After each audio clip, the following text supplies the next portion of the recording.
साथियों, नमो बुद्धाय, जय भीम, जय भारत, जय संविधान।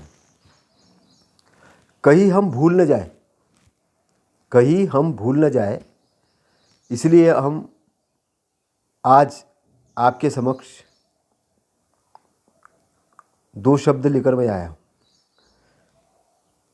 अप्रैल महीने में क्रांति ज्योति ज्योतिबा फुले इनका जन्मदिन आता है, बाबा साहब का जन्मदिन आता है, सम्राट अशोक का जन्मदिन आता है और ये ऐतिहासिक महापुरुष है। कहीं हम भूल न जाए, ये शब्द ध्यान में रखने वाला शब्द है। कहीं हम भूल न जाए, क्योंकि जो अपना इतिहास नहीं जानता है वो इतिहास नहीं बना सकता। जो अपना इतिहास नहीं जानता वो इतिहास नहीं बना सकता। आज हमारे साथ में समस्या यही है कि लोग अपना इतिहास नहीं जान रहे और कथा कहानियों को अपना इतिहास बना के प्रस्तुत कर रहे हैं। इसलिए मुझे वर्किंग टाइम में वीडियो बनाना पड़ रहा है, मुझे अपने वर्किंग टाइम में, क्योंकि मुझे सामाजिक संदेश देना है, सोशल काम भी करना है, अपना बिजनेस भी करना है। फिर भी मैं बना रहा हूं कि कहीं हम भूल न जाए।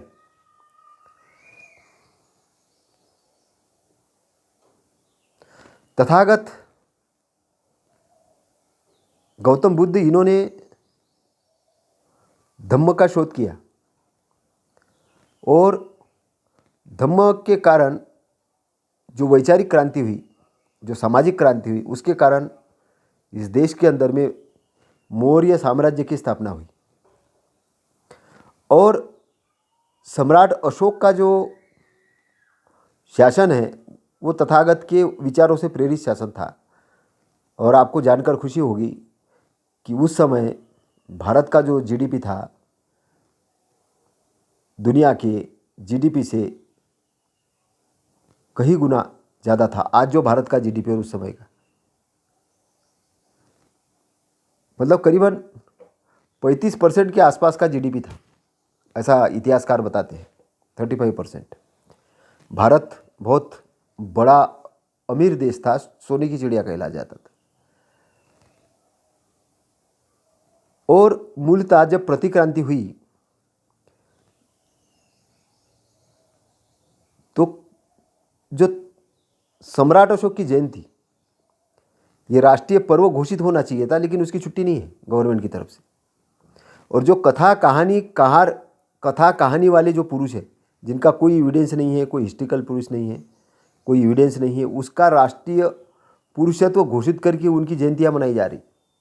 कहीं हम भूल न जाए अपने असली इतिहास को, क्योंकि यहाँ के असली इतिहास को दबाने का काम हो रहा है।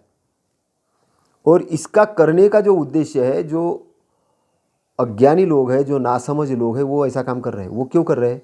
क्योंकि वो अपनी व्यवस्था बरकरार रखना चाहते हैं। उनका एक शॉर्ट टर्म गोल है, लॉन्ग टर्म नहीं, शॉर्ट टर्म।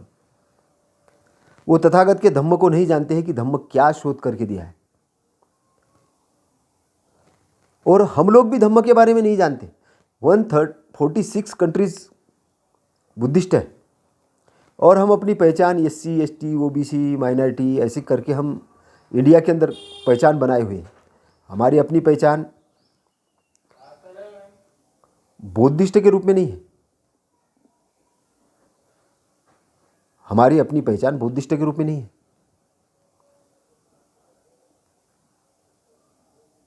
और बुद्धिस्ट के रूप में पहचान नहीं होना ही हमारे गुलामी का पहला कारण है, पहला कारण। क्योंकि बाबा साहब ने जो आरक्षण दिया था वो जाति व्यवस्था, वर्ण व्यवस्था नष्ट करने के लिए दिया था।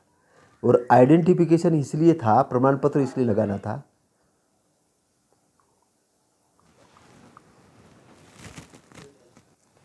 तो कास्ट सिस्टम ने सबसे बड़ा यहाँ के जो मेंटलिटी पे जो प्रभाव किया है, ख़ासतौर से महिलाओं को, SC ST OBCs को, जो बाद में इसमें कन्वर्ट होके कुछ मुस्लिम्स बने, कुछ बुद्धिस्ट बने, कुछ सिख बने, इनके ब्रेन पर इस वर्ण व्यवस्था ने बहुत बड़ा प्रभाव डाला था। इसलिए बुद्ध की क्रांति की ज़रूरत है, धम्म की क्रांति की ज़रूरत है। क्योंकि हम देखते हैं कि हमसे पीछे रहने वाले जो देश थे, जो बहुत असभ्य देश थे, जिनके पास कोई आइडियोलॉजी नहीं थी, आज हम उनका एग्जाम्पल देते हैं, हम उनका एग्जाम्पल देते हैं कि उनकी जीडीपी कितनी अच्छी है, वो कितना तरक्की कर रहे हैं, कितना साइंटिस्ट है, और हम अपने देश को ऐसा सोचते हैं कि ये देश तो कभी सुधरेगा ही नहीं। हमने इस देश के अंदर में ऐसे लोगों को खुली छूट दे दी है कि वो यहाँ पे वर्ण व्यवस्था, जाति व्यवस्था का निर्माण करें, क्योंकि करने की छूट वही लोग देते हैं कि जो जिनके अंदर में ऐतिहासिक जानकारी नहीं होती है। वो खाने पीने तक सीमित रहते हैं, बंगले तक, गाड़ी तक सीमित रहते हैं, मान सम्मान की जानकारी उनको होती नहीं है, और कहीं न कहीं अंदर से डरे हुए रहते हैं। इस देश के अंदर में कोई चीज़ की कमी नहीं। इस देश के अंदर की संपदा बहुत ज़बरदस्त है, इस देश का ब्रेन बहुत ज़बरदस्त है, एटमॉस्फेयर ज़बरदस्त है, सारी चीज़ ज़बरदस्त है। केवल कमी ये है कि उसकी प्रशिक्षण की कमी है। और विकास भी हो रहा है, लेकिन कैसा हो रहा है? असंतुलित। एक तरफ व्यक्ति भौतिक संपत्ति अर्न कर रहा है, दूसरी तरफ वो फिजिकल संपत्ति को गायब कर रहा है, अपने शरीर को गायब कर रहा है। यहाँ पे लोग क्रॉनिकल डिजीज से पीड़ित हो रहे हैं, इधर से पैसा कमाते, उधर से हॉस्पिटल में दे रहे। हमें ऐसी जीवन शैली नहीं चाहिए, हमें लाइफस्टाइल चाहिए जिसमें वेल्थ भी हो, हेल्थ भी हो, हमारा गुड थिंकिंग भी हो, ये सारी चीज़ें हो। और ये करने का काम ही तो बुद्धिस्ट है। बुद्धिज्म का मतलब ही यही है कि आपका सर्वांगीण विकास करना, क्योंकि दुख है और दुख का कारण है, दुख का कारण है तो दुख का निवारण है, और निवारण करने का मार्ग है। इसलिए जानने योग्य बातों को जानना, अपनाने योग्य बातों को अपनाना, अनुसरण करने योग्य बातों को अनुसरण करना, सोचने योग्य बातों को सोचना, न सोचने योग्य बातों को नहीं सोचना। जब आप राइट पाथ के ऊपर आ जाते हो, तब आप धीरे धीरे प्रोग्रेस की तरफ बढ़ते हो।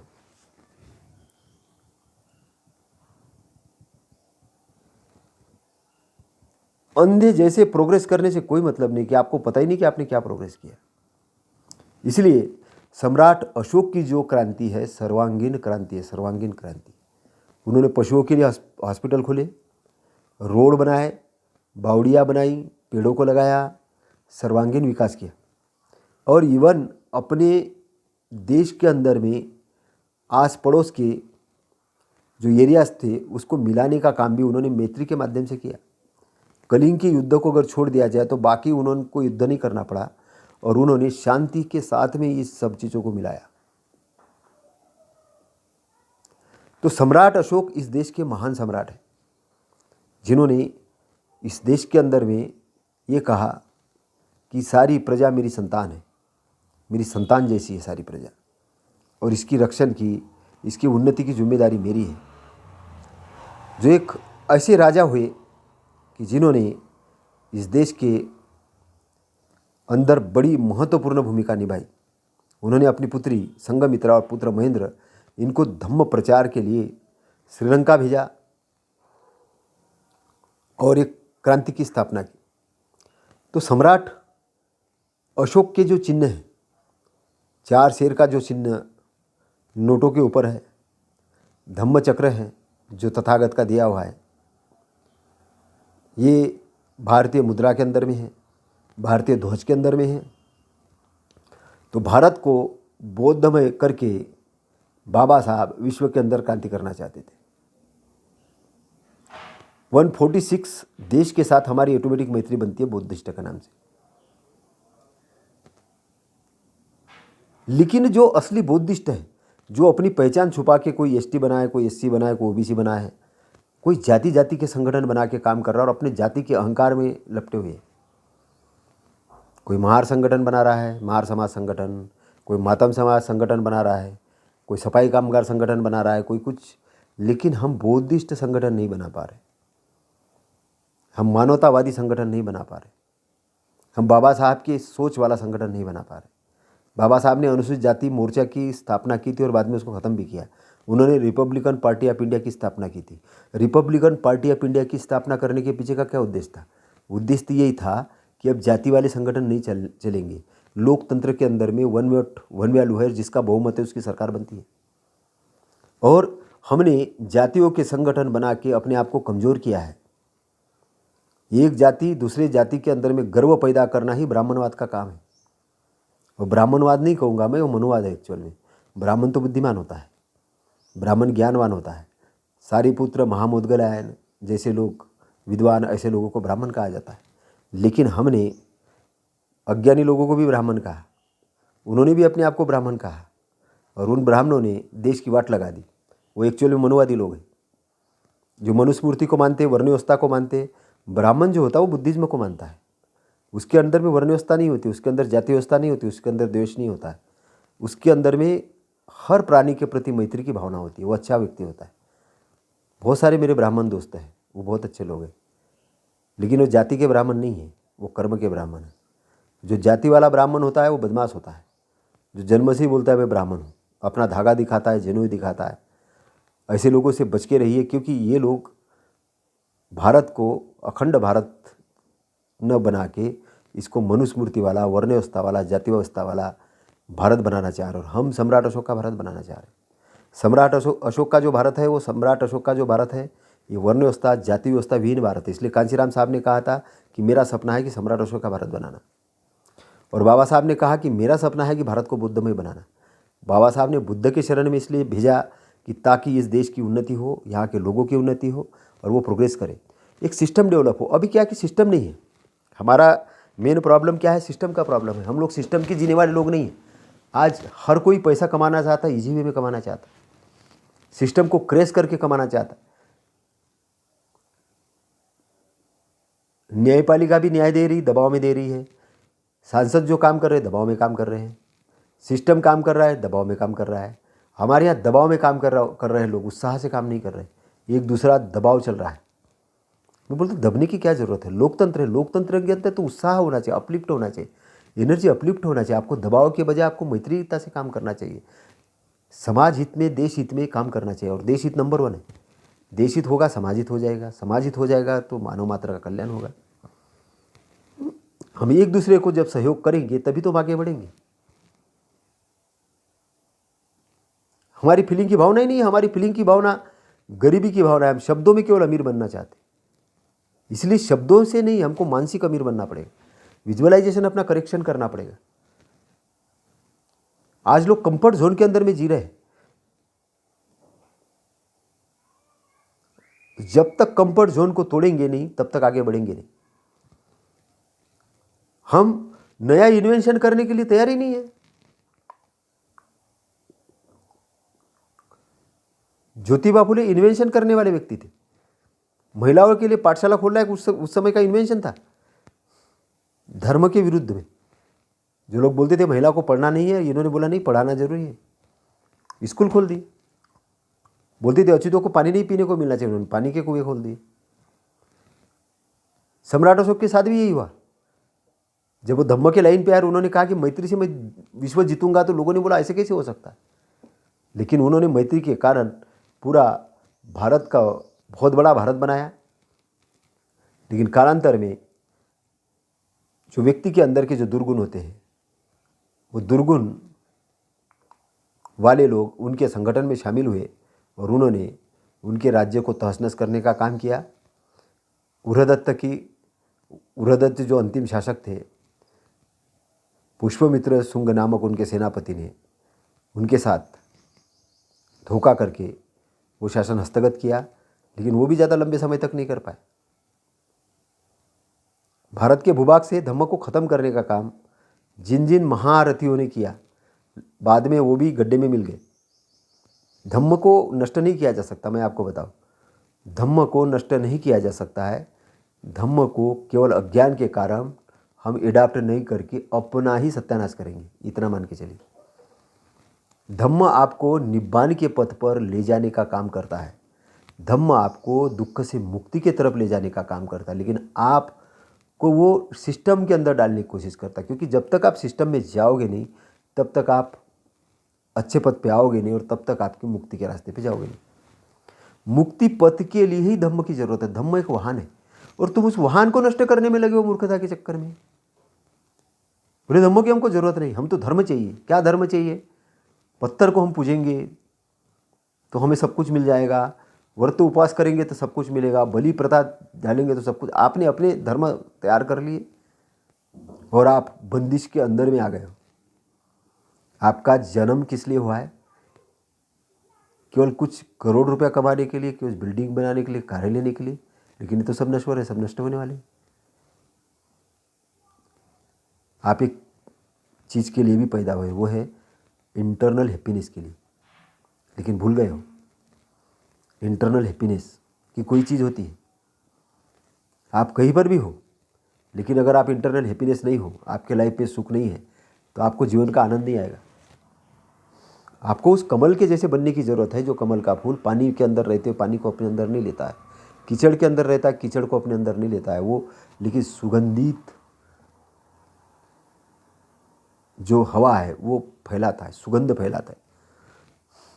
कीचड़ में रहते हुए भी सुगंध फैलाता है। इस संसार में रहते हुए आपको सुगंध देना है, आपको अच्छाई की तरफ बढ़ना है, फोकस अच्छाई की तरफ करना है। विरोधी लोग आएंगे, जब भी आप अच्छाई करेंगे तब विरोधी आएंगे। हो सकता है आपके घर वाले लोग आपकी टांग खींचने के लिए आए, आपके पड़ोस वाले आए, आपके मोहल्ले वाले आए, आपका समाज आए, आपके देश के लोग आए, लेकिन आपको उनके तरफ ध्यान नहीं देना है। आपको अपने सच्चाई की तरफ ध्यान देना है। अगर आप गलत से प्रभावित हो गए और सच्चाई की तरफ आप नहीं बढ़े, तो फिर आप अपने मर्दानगी के गाने मत गाइए, गीत मत गाइए कि हम बहुत मर्द है। मर्द तो वो है कि जो विपरीत स्थिति को भी सही स्थिति बना देता है।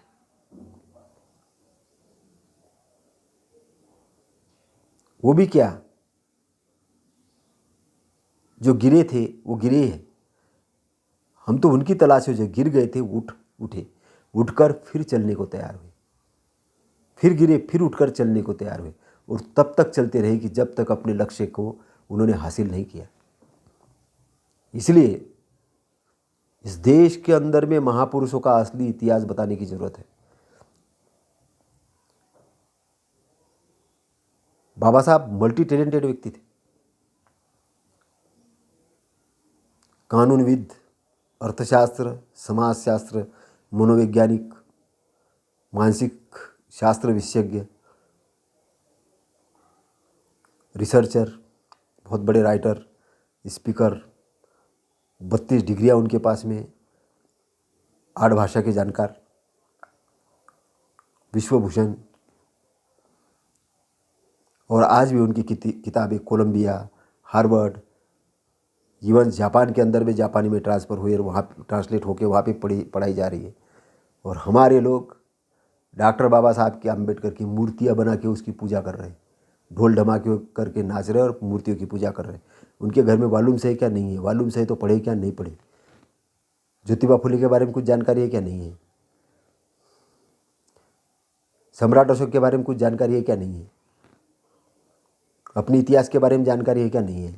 तो जब इतिहास की जानकारी नहीं तो क्या इतिहास बनाओगे?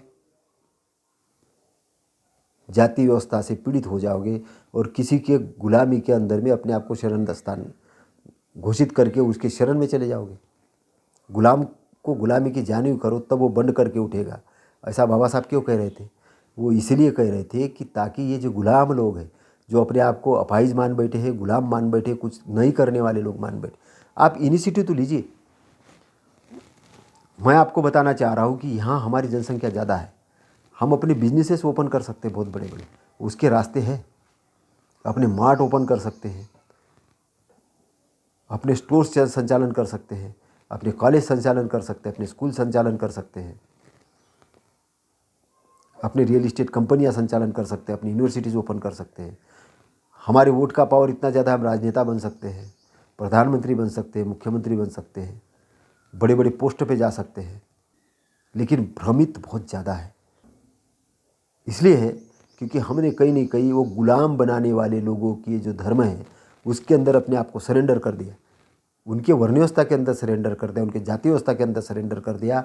और उनको ये बताने के लिए, समझाने के लिए हमने स्वतंत्र कर दिया कि तुम कुछ नहीं कर सकते, तुम नालायक हो, और तुमने मान लिया कि तुम नालायक हो। लेकिन ये सत्य है क्या? नहीं है। हमें अपना इतिहास जानना होगा, हमें देखना होगा कि हमारी इतिहास क्या है, हमारे पूर्वज कौन है। मौर्य साम्राज्य देखो, कबीर साहिब को देखो, संत रविदास साहिब को देखो, बाबा साहेब को देखो, फुले जी को देखो, साहू महाराज को देखो, शिवाजी महाराज का देखो, तुकाराम महाराज को देखो, राजा मिलिंद को देखो। बहुत बड़ी परंपरा है, बहुत बड़े लोग हैं। और आने वाला इतिहास गढ़ने वाले अभी लोगों को देखो कि जब ये इतिहास जानेंगे तो इतिहास तो बनाएंगे ना। हम भारत के अंदर से जो ब्रेन के अंदर कचरा भरा हुआ है उस कचरे को बाहर फेंकना चाहते। देवी देवताओं के नाम पे, कहानियों के नाम पे, भूत प्रेत के नाम पे जो लोगों का दिमाग बंद है उस दिमाग को हम ओपन करना चाहते हैं वैज्ञानिक क्रांति के लिए, अच्छाई के क्रांति के लिए, एक बहुत बढ़िया क्रांति के लिए। हम चाहते हैं कि लोगों के दिमाग में अच्छाई जाए। हम चाहते हैं कि लोग शांति से रहें। हम चाहते हैं कि लोग प्रोग्रेसिव सोचें। हम चाहते हैं कि लोग एक विन विन सिचुएशन में काम करें, एक दूसरे को हेल्प करके आगे बढ़े। हम चाहते हैं कि डर का माहौल ख़त्म होकर एक अच्छा माहौल बने। आज बैंकिंग सिस्टम जो है भारत का कोलैप्स होने की स्थिति में है। कोलैप्स मैं इसलिए बोल रहा हूँ कि बैंकिंग सेक्टर आरबीआई जैसा बोलता हम बांड नहीं बताएंगे।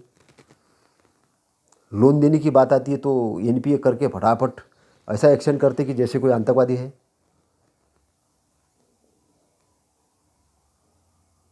आज काले गवर्नमेंट सेक्टर के अंदर में बहुत सारे काम ऐसे हो रहे कि जहाँ पे एक फाइल बढ़ने में बहुत लंबा टाइम चला जाता है।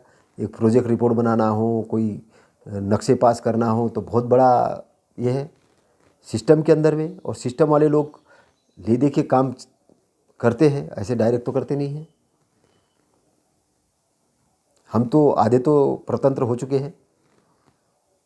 हमारे लोग ही एक छोटे छोटे उद्योगों को बढ़ावा देने के बजाय उसको ख़त्म करने में लगे हुए हैं और चाहते कि देश की उन्नति हो। कैसे होगी? और सारा एक आदमी पे भार डाल देते, जो कुछ करने जाता है आगे उसको ऊपर भार डाल देते कि तेरी गलती है बेटा, बस तू नहीं कर रहा है। बाकी सारे लोग प्रवचनकार बन जाते। ऐसे से चलेगा क्या? अगर किसी राजनेता को राजनेता के गद्दी पे बिठा दिया जाता तो वो सोचता है कि 5 साल के अंदर मैं कितना इसको निकालूँ यहाँ से कि बस मेरी आने वाली 50-100 पीढ़ियाँ सुरक्षित हो जाए। कोई अगर एक बड़ी पोस्ट पे जाता है तो वो सोचता है कि पता नहीं क्या कर लूँ बस।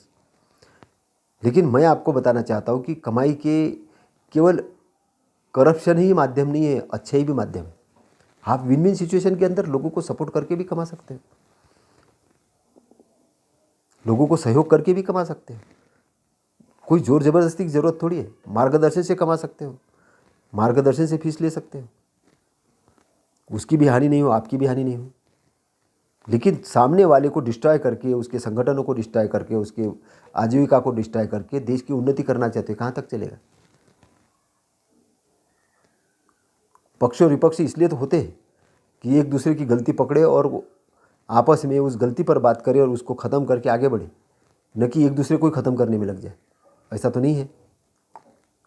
डेमोक्रेसी का मतलब है लोग कि एक दूसरे का सम्मान करके आगे बढ़ना, हारने वाले का भी सम्मान करना, क्योंकि हो सकता है अगली बार वो जीतेगा तो वो भी सम्मान करे। इसलिए हमें सम्राट अशोक की क्रांति की ज़रूरत है जो मैत्री पर आधारित है। हमें तथागत के क्रांति की ज़रूरत है जो मैत्री पर आधारित है।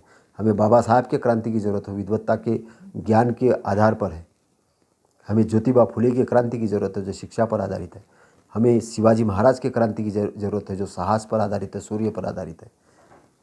हमें साहू महाराज के क्रांति की ज़रूरत है जो कि वो कहते कि बीमार अगर घोड़ा है तो इसको भी अलग से चने हम खिलाएंगे ताकि वो भी जिंदा रहे और वो भी अच्छा बने। इसलिए यहाँ की जो गरीब जनता है उसके कल्याण के लिए कल्याणकारी योजना बना के काम करने की ज़रूरत है। तो हमारे जो सामाजिक संगठन है एकजुट होकर काम करें, एक साथ मिलकर काम करें और धम्म का राज्य लाने का काम करें। धम्म का राज्य मतलब मॉरलिटी का राज्य, अच्छाई का राज्य। और वो जो अच्छाई का राज्य आएगा, जो मॉरलिटी का राज्य आएगा, वो इस देश की उन्नति करेगा, भलाई करेगा। और इस देश से अंधकार मिटाने का काम जितनी जल्दी हो करे। ये कथा कहानी वालों का देश नहीं बन सकता। अगर बनाने की कोशिश की तो ये मूर्खता का देश बनेगा। आप कैसे बच्चों को नहीं बता पा रहे हो कि आदमी का डीएनए और जानवर का डीएनए कैसा आपस में मिल सकता है? कुछ भी कहानी आपने लिख दी। कोई चूहे के ऊपर बैठ रहा है तो कोई पानी में डूब रहा है, तो कोई कुछ हो रहा है, तो किसी ने सूरज खा लिया। आपने वैज्ञानिक क्रांति की वाट लगा के रखी है साहित्यों ने। जितने पौराणिक कथाएँ हैं, महाकथाएँ हैं, तो ये सारे कथाएं, उल्टे सीधे जो कथाएं कहानियाँ बच्चों को सिखाई जा रही है, उसको बंद कर दीजिए। ये धर्म नहीं है, ये अज्ञान फैलाने के लिए लिखी गई कपोल कथाएं है। वैज्ञानिक क्रांति कीजिए, सही ढंग से क्रांति कीजिए, ताकि यहाँ पे अल्बर्ट आइंस्टाइन पैदा हो, एलन मस्क पैदा हो, वॉरेन बफेट पैदा हो, बिल गेट्स पैदा हो, वैज्ञानिक पैदा हो। आप क्या चाहते हैं? अपने बच्चों को मूड बनाना चाहते, उस वातावरण में लाना चाहते, इस देश को ख़राब करना चाहते कि वैज्ञानिक बनाना चाहते? अभी कोई भी नेता हो, कितना भी बड़ा हो, अगर वो अज्ञान फैलाता है, कोई भी साधु हो अज्ञान फैलाता हो, कोई भी पेपर वाला हो अज्ञान फैलाता हो, कोई भी संविधान विशेषज्ञ हो अज्ञान फैलाता हो, कोई जज हो अज्ञान फैलाता हो, उसका विरोध करिए।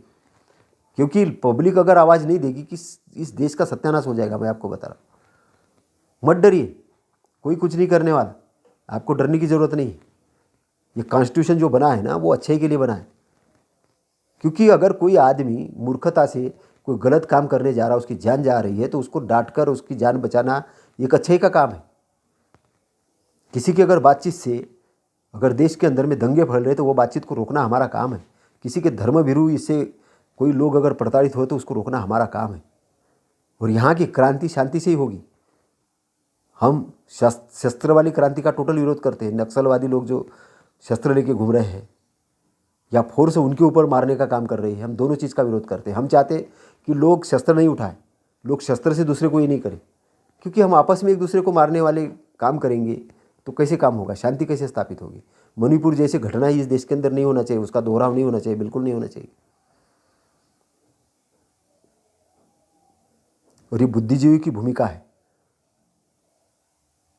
हमें अभी किसी के विरोध में जाकर शस्त्र वाली क्रांति का विरोध करना चाहिए, बिल्कुल मैं आपको बता रहा हूँ। हमें उन्माद वाली बातों का विरोध करना चाहिए। हमें शांति स्थापित करने के लिए काम करना चाहिए। ये जो बच्चे हैं इनको हम क्या देने जा रहे हैं? अपने अहंकार के लिए कुछ भी नहीं करिए।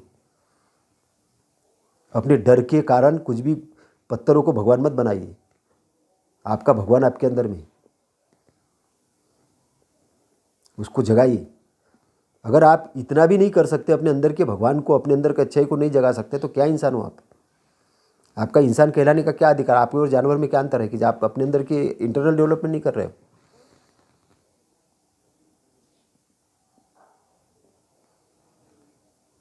दूसरों को सुधारने के बजाय पहले सुधरने की जरूरत है। और ये सब पे ऊपर लागू है। इसलिए अत्त दीपो भव कहा तथागत ने। अत्त दीप, अपना दीपक अपने अंदर है, उसके शरण जाओ। उसके शरण में जाओगे तो आपकी मुक्ति होगी। अत्त शरण, धम्म शरण, धम्म के शरण जाओ, संघ के शरण जाओ। और ये सत्य वचन से, ये तेन सच्चे वच्चेन हो तुम्हें जय मंगलम, सबका मंगल होगा। अष्टांगिक मार्ग से जाओ। अष्टांगिक जो पथ है अच्छाई का पथ है। क्योंकि ये मानो या न मानो, अगर आप इस धरती पे जन्म लिया आपने तो मृत्यु होगी। जन्म है तो मृत्यु है। और अगर आपने वो जन्म का बीज अगर नष्ट नहीं किया, जन्म का मतलब है दुख, जन्म दुख है, मृत्यु भी दुख है, दोनों भी दुख है। लेकिन इस दुखी रूपी एक नाव मिली है हमको, ये शरीर, ये नाव तैरने के लिए मिला है। तैर के इस दुख रूपी भवचक्र को पार करते हुए निब्बान वाले क्षेत्र में जाना है। और वो जीते जी जाना है, मरने के बाद नहीं। आपका पंडे पुजारी अगर ये बता रहे कि वो स्वर्ग में पहुंचाने वाले, तो उनको नहीं मालूम। यहाँ निब्बान का क्षेत्र है और वो इन्फानिट है। अगर आप जन्म वाला शिरा और मृत्यु वाला शिरा ये नष्ट कर देते हो तो जो बचता है वो है आपका इनलाइटमेंट वाला एरिया। आप इस भवबंधन से जब मुक्त हो जाते हो, इन्फानिट है, उसकी ना कोई उत्पत्ति है ना विनाश है, ना वहाँ कोई अविद्या है। और जो शुभ्र वस्त्र, शुभ्र चीज़ें, शुभ्र जो दिखाते वो उनका एरिया है। इसलिए जितने संत हुए, जितने ज्ञानी हुए, शुभ्र वस्त्र पहनते हैं, सफ़ेद वस्त्र पहनते हैं, सफ़ेद बगले को उड़ाया जाता है, शांति का प्रेरक माना जाता है, चांद को शीतलता का प्रेरक माना जाता है। जितने भी संत हुए, ज्ञानी पुरुष हुए, और ज्ञानवान होना सबके बस की बात है। लेकिन जो उसको स्थान देगा, वो सबसे ज़्यादा ज्ञान के जो नज़दीक है अभी आज के डेट में, वो वर्ग है कि जो ध्यान करता है, जो साहित्य के अंदर में अपनी विश्वास नहीं रखता है। बस वो थोड़ा सा अपने आप को ये कर दे, वो नेतृत्व करेगा। लेकिन वर्ण व्यवस्था, जाति व्यवस्था की जंजाल को अगर हटा दे, अल्पसंख्यक, बहुसंख्यक, ये सारी चीज़ों को हटा के वो एक मानव मात्र के अंदर में एंट्री करे, तो एक बहुत बड़ी उसको इंटरनल हैप्पीनेस मिलेगा और एक इनलाइटमेंट वाला एरिया दिखेगा। और उसके कारण वो जो इंटरनल हैप्पीनेस के कारण, अपनी मैत्री व चित्त के कारण इस संसार का, इस देश का कल्याण करेगा, वो बहुत बड़ा कल्याण होगा।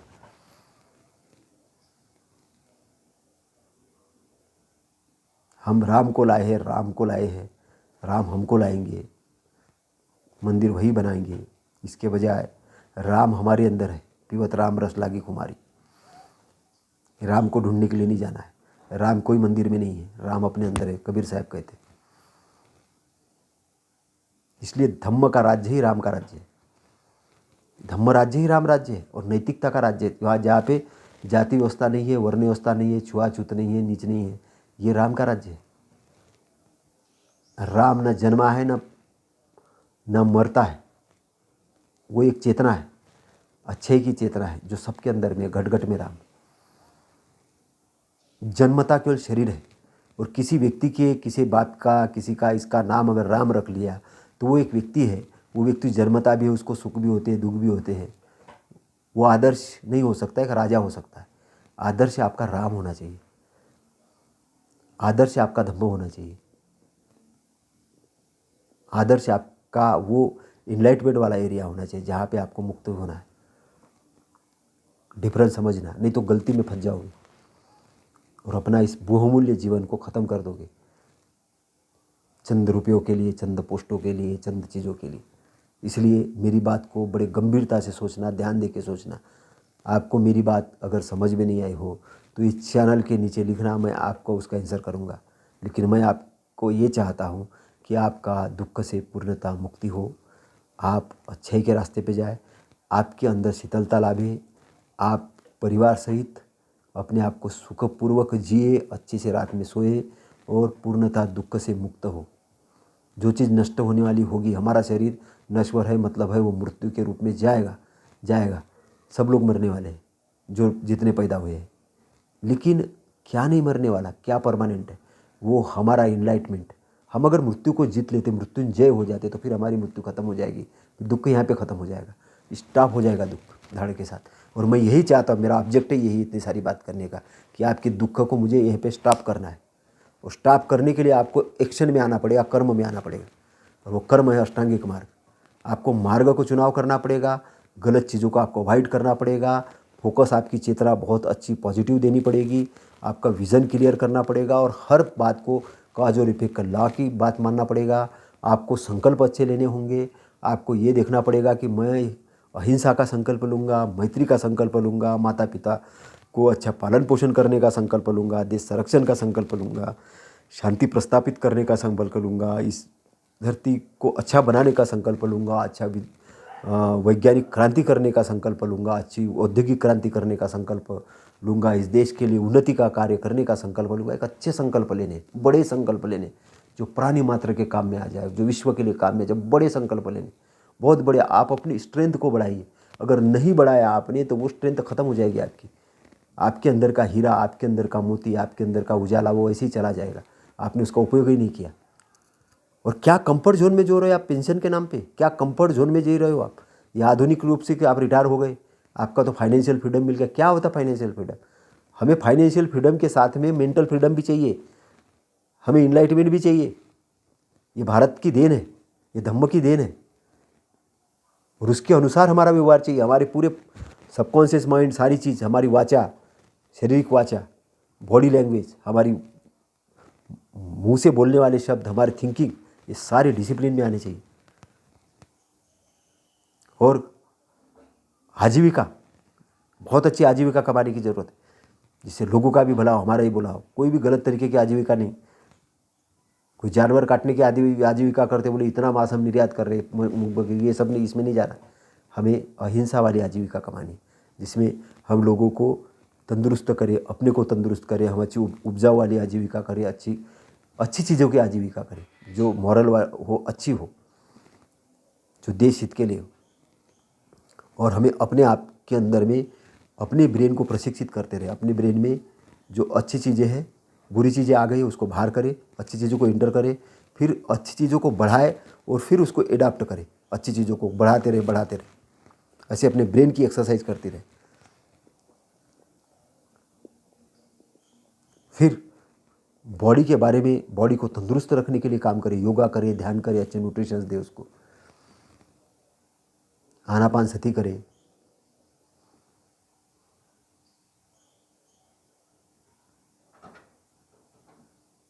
फिर अपने गुस्से को काबू में रखें, वेदनाओं को देखें, क्रोध को देखें, द्वेष को देखें, उसको ये करें, अच्छाई में रहे, शांति में रहे। श्वास को ध्यान रखें, चित्त को ध्यान रखें, चित्त की पोजीशन को ध्यान रखें।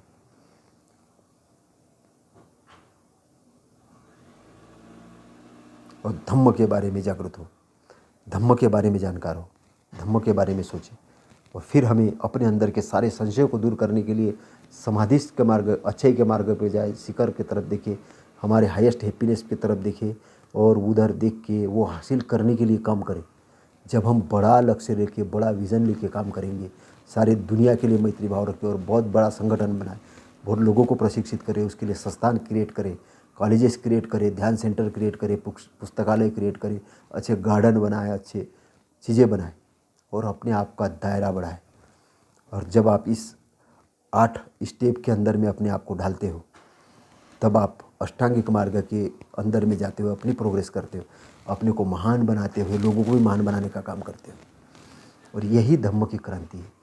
इसी क्रांति का नाम तथागत ने दिया कि मैं धम्म का शासन लाऊंगा। और अपने अंदर के पावर को जगाइए, अपने अंदर के बलों को जगाइए सब करने के लिए। आपके अंदर में पावर है, इंटेलेक्चुअलता का पावर है, प्रज्ञा बल बोलते हैं उसको। आपके अंदर में दृढ़ता का पावर है, आपके अंदर में कंसंट्रेशन का पावर, आप बहुत बड़ा विजन ले सकते हो, विजुअलाइजेशन का पावर है, आपके अंदर स्मृति का पावर है। ये सब पावर की उपयोग करना है। आपके अंदर में एनालिसिस करने का पावर है, आपके अंदर में कोई चीज़ को, अच्छी चीज़ उसको दृढ़ करने का पावर है, आपके अंदर संगठन बनाने का पावर है, बहुत सारे पावर है। उसको डेवलप करिए, अपने डेवलप करिए, आगे बढ़िए। आप जब आगे बढ़ेंगे, एक दिया जब जलेगा तो वो दूसरी जगह जहाँ अंधेरा है वहाँ पर भी दीपक जलाएगा। और इस प्रकार हम रोशनी फैला देंगे, चारों तरफ हम क्रांति करेंगे और वो क्रांति धम्म क्रांति होगी। उस क्रांति के कारण सबकी जय होगी, सबकी विजय होगी, सबका मंगल होगा। बहुत सब मंगल, सब लोग खुश होंगे, सब लोग सुख होंगे और मृत्यु पर जय हो जाएगा, मृत्यु पर विजय हो जाएगा।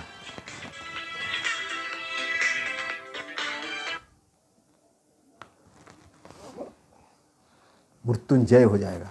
इसलिए आपके मंगल के लिए मैं आपके 2 शब्द लेकर आया हूँ। धन्यवाद। जय भीम, जय भारत, जय संविधान। नमो बुद्धाय, नमो धम्माय, नमो संघाय।